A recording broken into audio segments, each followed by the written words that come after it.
Bar council चुनाव को लेकर माहौल गर्माता जा रहा है। वार्ड क्रमांक संख्या 66 से अधिवक्ता अरविंद सिंह ने चुनावी मैदान में ताल ठोक दी है।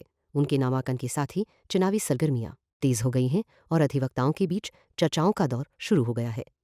अरविंद सिंह का कहना है कि उनका लक्ष्य सिर्फ चुनाव जीतना नहीं बल्कि अधिवक्ताओं के अधिकारों को सशक्त करना और उनके सम्मान की रक्षा करना है।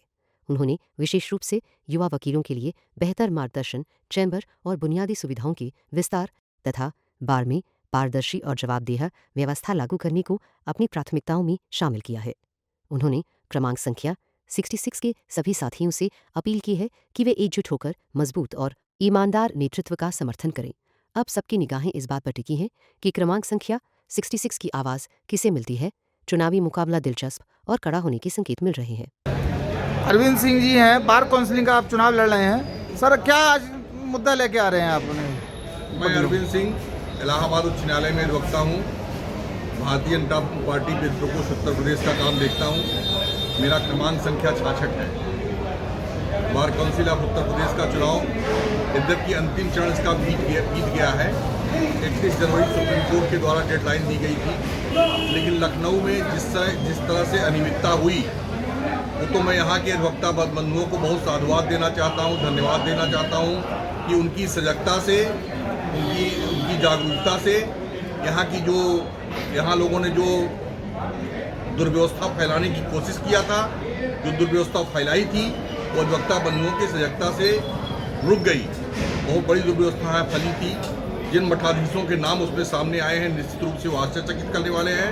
लखनऊ का एक अधिवक्ता उन बंधुओं के बीच में को जानता है और वो इतने शर्म के मारे गड़े हुए हैं कि वो अब यहाँ पे घूमना ही बंद कर दिए हैं। कुछ ऐसे अधिवक्ता थे जो अधिवक्ता ही नहीं थे, वहाँ जो बैलेट पेपर पे पाए गए थे। नहीं, ऐसा नहीं था। वहाँ जो वोट देने गया वो अधिवक्ता ही वोट देने गया। वहाँ जो लंच के नाम पे 2 घंटे का ब्रेक लेके जो जिस ढंग से अनियमितता कर रहे थे वो वहाँ हमारे अधिवक्ता साथियों ने देख लिया और उनसे बर्दाश्त नहीं हुआ। अधिवक्ता तो लड़ने पे उतारू रहता है, उसका उसके लिए न कोई गॉडफादर है, न कोई माफिया है, न कोई मठाधीश है। जब आम अधिवक्ता ने इस अनियमितता को देखा, आम अधिवक्ता ने आवाज़ उठाई। मैं बहुत लखनऊ के अधिवक्ता साथियों को धन्यवाद देना चाहता हूँ कि आपके सजगता से, जागरूकता से इतनी बड़ी गड़बड़ी को पकड़ा गया। और आप क्या चीज़ ऐसी लेके आएंगे जो आप बाद में जीत के आते हैं, तो आप कौन सी अधिवक्ताओं के लिए कोई जीत के आने पे मेरी एक जो प्रमुख मांग थी, जिसको मैं बहुत पहले से मांगता आया हूँ, कि अधिवक्ताओं की एक कैशलेस बीमा योजना होना चाहिए। अधिवक्ता स्वभाव से स्वाभिमानी होता है, वह प्रतिदिन पैसा कमाता है और प्रतिदिन पैसा खर्च कर देता है।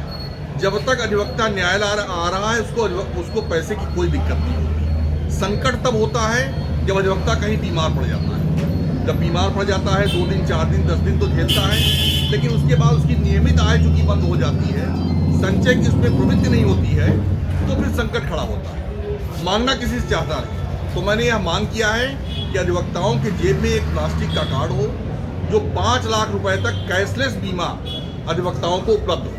जब भी कोई अधिवक्ता हमारा कोई बीमार होता है तो उसको चाहे OPD हो, चाहे ऑपरेशन हो या प्राइवेट सरकारी किसी अस्पताल में जाए तो 5 लाख रुपए तक की कैशलेस बीमा योजना उसकी लागू हो। ये मेरी प्रमुखता से मांग है अधिवक्ता साथियों। और जो अभी कल गोली मारी गई थी एक अधिवक्ता के रामपुर में, उस पर क्या कहना चाहेंगे? देखिए, अधिवक्ता को गोली मारी गई तो बहुत दुखद है। हमारा भाई अधिवक्ता जिसको गोली मारी गई दुखद है। उधर पूरी परिस्थिति का हम एनालिसिस नहीं कर पाए हैं, किन परिस्थितियों में गोली मारी गई, क्या उसमें परिस्थितियां थी, लेकिन वो दुखद है, वो निंदनीय है। अधिवक्ता के ऊपर यदि कहीं कोई गोली चलाई गई है, अत्याचार हुआ है, तो निश्चित रूप से इसमें कठोर कानूनी कार्रवाई होनी चाहिए। आए दिन अत्याचार होते रहते हैं, अधिवक्ताओं के साथ दुर्व्यवहार होता है, तो उस पर क्या? नहीं, अधिवक्ता किसी का मोहताज नहीं हो, अपने दुर्व्यवहार कोई नहीं कर सकता उससे। लेकिन हाँ, ये जरूर है कि अधिवक्ता प्रोटेक्शन एक्ट हम लोगों ने की मांग किया है। अधिवक्ता प्रोटेक्शन एक्ट का ड्राफ्ट जहाँ तक मेरी जानकारी में है वह सरकार के पास पेंडिंग है, बहुत जल्दी लागू होगा। ये हम लोगों की सरकार से मांग है कि जल्द से जल्द अधिवक्ता प्रोटेक्शन एक्ट लागू किया जाए। बाकी अधिवक्ता किसी का मोहताज नहीं है, कोई उसके साथ दुर्व्यवहार करके चला जाए। अब अपना परिचय देते हुए पूरा बता दीजिए। मैं पुनः आपको बहुत आपके चैनल को धन्यवाद देना चाहता हूँ। मेरा क्रमांक संख्या 66 है। मैं चाहता हूँ कि आप उसको प्रथम वरीयता का मत देकर बार काउंसिल में भेजने का प्रयास करें, जिससे मैं भी कुछ अधिवक्ता साथियों के लिए आगे प्रयास कर सकूँ।